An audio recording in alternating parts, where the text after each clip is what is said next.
Salve Maria, um pouco mais da vida de São Francisco de Sales. Contudo, essa doutrina existe, e ela é mais comovedora e mais cativante, por nunca se guindar nem se dar ás de importância. Como se está longe, apesar da proximidade geográfica, da instituição cristã de Mestre Calvino. Na verdade, São Francisco de Sales, sem quase pensar nisso, toma o sentido oposto da instituição. Humanismo devoto, diz o historiador Bremonde, para definir a sua filosofia. O elemento essencial é que toma como ponto de partida o homem real, o homem completo, com seus grandes defeitos, mas também com a sua divina semelhança. Como o conhece bem o psicólogo, porque é mais como psicólogo do que como metafísico que ele procura na alma os fundamentos do amor divino.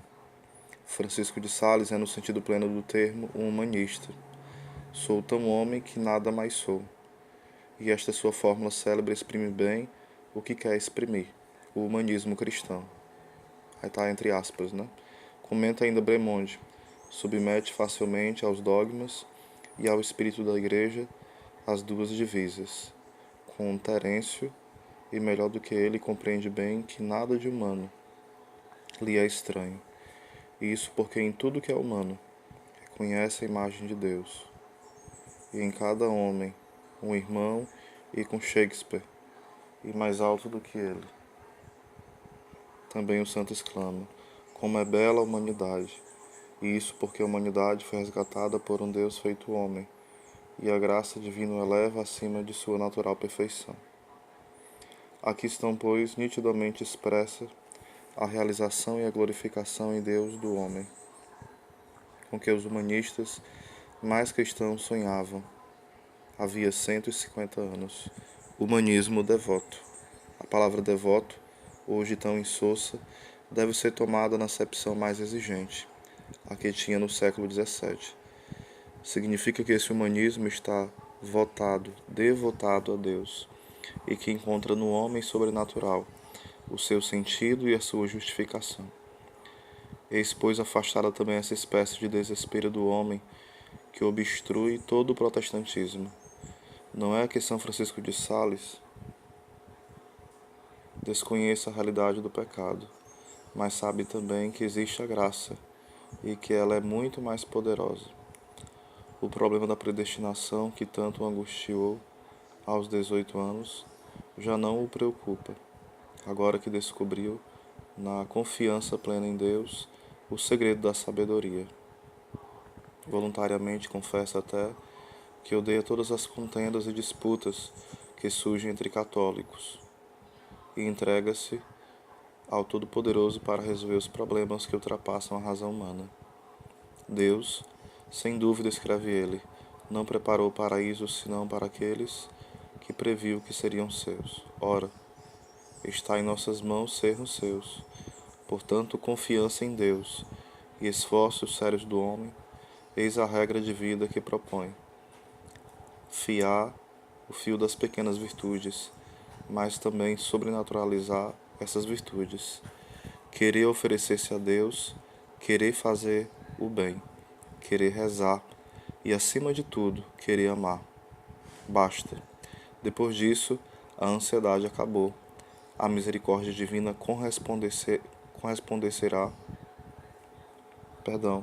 corresponderá a esses esforços, a essa expectativa, e o mistério da redenção exercerá sua eficácia. Apaziguados em Deus, como se canta nas completas, o resto é resposta do céu. Este humanismo será simplesmente um método de boa conduta, ou levará a uma mística. Tem sido discutido muito acerca disso. Uns só veem nele uma técnica de ascese prática. Bremonde, pelo contrário, defende que, em última análise, Francisco de Sales não é nem quer ser senão um místico, tendo em vista o cume da alma, o estado inexprimível. Talvez se trate apenas de discussões acerca de palavras. É evidente que não se encontram na sua obra as análises precisas que fazem dos livros de Santa Teresa de Ávila e de São João da Cruz, e mais ainda de Santo Inácio, muitos tratados minuciosamente específicos de oração. Em certo sentido, São Francisco de Sales é menos original e menos espartilhado. Mas, se o verdadeiro fim de toda a mística é entregar ao homem todo ao amor infinito, quem poderia ser mais autenticamente um místico do que aquele para quem o amor é a única lei da vida religiosa? Só que a sua medida é mais prudente do que a dos grandes espanhóis, e o seu ritmo menos arrebatado. Será esse o estilo de toda a escola francesa de Grand Siècle, um pouco desconfiada das exaltações e dos voos amplos, e do seu amigo Berulli, o Joliet, e da admirável Ursulina Maria da Encarnação. Mas o seu mérito insigne foi de ter introduzido essa mística na vida, torna direta e assimilável para cada um de nós. Relegava-se para os claustros a vida interior e espiritual, que se considerava, diz Bossuet, demasiado selvagem para aparecer na corte e na alta sociedade. Francisco de Sales foi escolhido para ir procurá-la no seu retiro.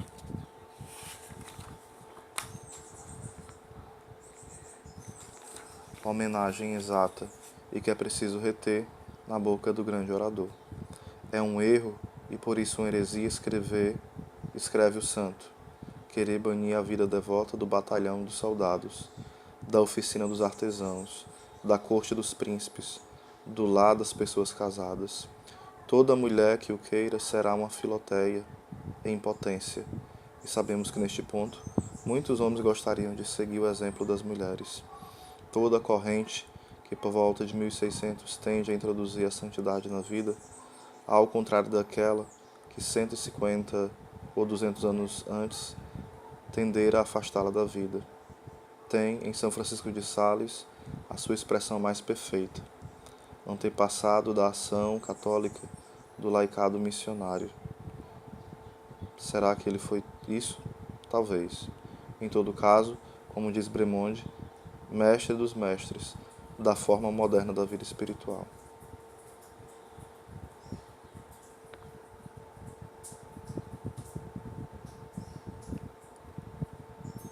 A doutrina de São Francisco de Sales vai marcar profundamente o catolicismo do seu tempo e daqueles que o seguirem.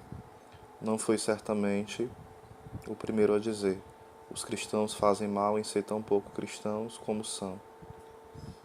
Mas ele também diz, de maneira tão persuasiva, que se ouve e se sente vontade de seguir os seus conselhos. O meu livro tem um sucesso prodigioso.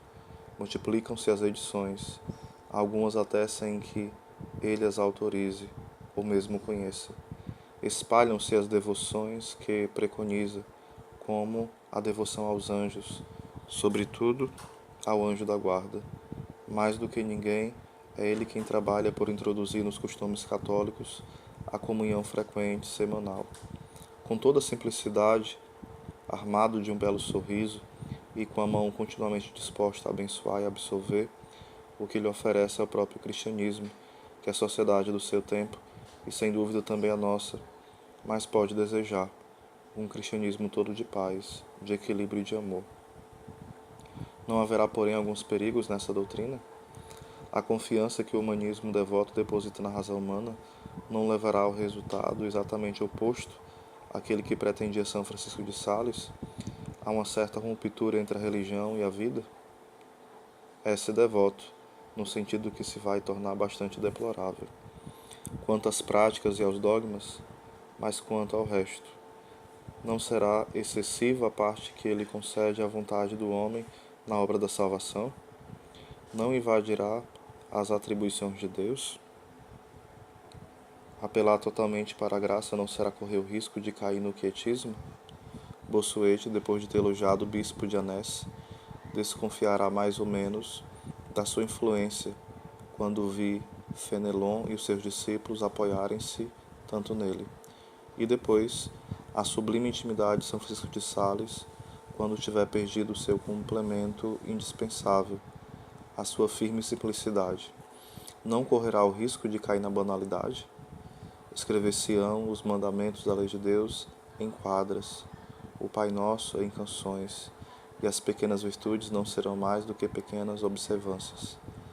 Mas esses perigos, que uma crítica a posteriori pode discernir, não existem quando essa doutrina, esse humanismo devoto, se exprime pela voz de um homem de bases tão sábias e tão firmes, que é o autor da introdução à vida devota. Ele sabe muito bem que carga representa levantar uma alma pecadora, para não cair na rotina, na facilidade, no quietismo. Sabe muito bem como lhe ensinou o seu mestre Lourenço Scupoli, que a experiência cristã é um combate. E no que lhe diz respeito, ele próprio trava esse combate até o último suspiro. No fim do outono de 1622, chamado a Lyon para tratar de um assunto, Francisco de Sales põe-se a caminho. Está doente, para dizer a verdade, está precocemente gasto por todos os trabalhos excessivos a que se entregou. Os seus íntimos, que já no verão anterior, durante uma viagem a Maurienne, julgavam tê-lo perdido, procuram fazê-lo desistir. Apesar de tudo, ele parte. Faz um alto em Belém, na casa do seu amigo o bispo Camus, que será o seu primeiro biógrafo. Pôs-se de novo a caminho, fustigado pelo vento glacial das margens de Rodano, continua sua rota para a metrópole das Galhas. Num dia de dezembro, uma autoridade importuna retém-no de pé com a cabeça descoberta, a tremer de frio, no átrio da catedral. No dia seguinte, dia 28, ele sofre um derrame que o derruba, e perante a morte permanece o homem ponderado, calmo e firme que sempre foi. Enquanto tem forças, continua a dar conselhos, instruções para a visitação, para a direção da sua diocese. A vida devota tem o seu remate na mais exemplar das mortes.